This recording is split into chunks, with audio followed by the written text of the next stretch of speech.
O que aconteceu com Adão e Eva após terem caído em tentação? Quando Adão e Eva pecaram, imediatamente aconteceu sua morte moral e espiritual.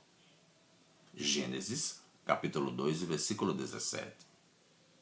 Ao passo que a morte física veio posteriormente. Gênesis, capítulo 5, versículo 5.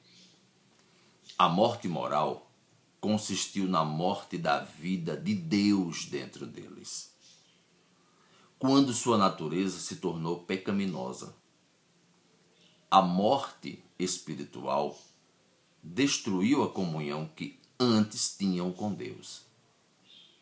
O pecado deles deu origem à natureza pecaminosa em toda a raça humana. Romanos, capítulo 5, versículo 12.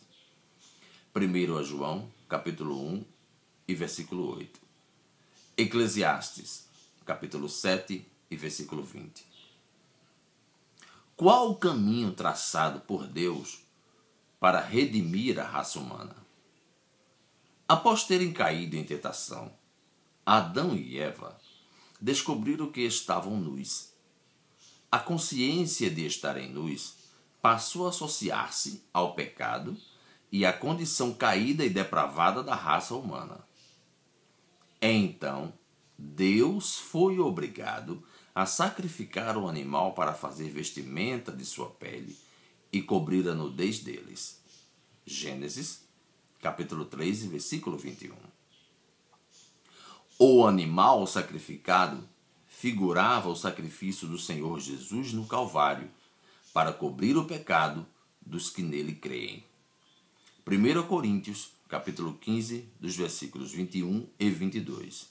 E assim salvá-los. Por que o sacrifício de animais era necessário para perdoar pecados? Segundo a lei de Deus, determina a alma que pecar, essa morrerá.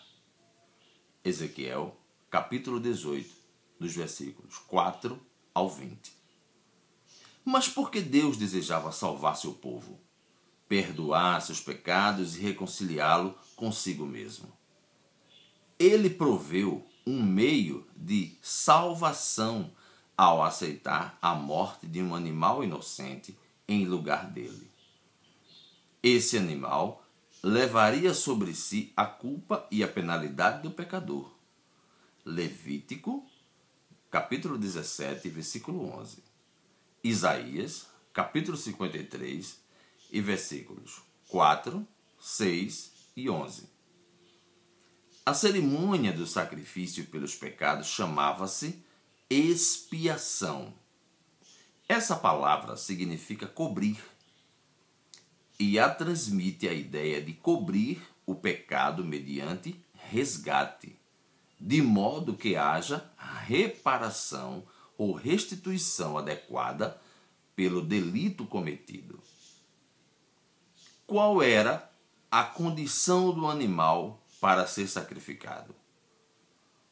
Como o animal era um símbolo do Senhor Jesus Cristo, então ele deveria ser macho e sem defeito, haja vista o Filho de Deus ter vindo em forma de homem e ser perfeito, isto é, sem nenhum pecado.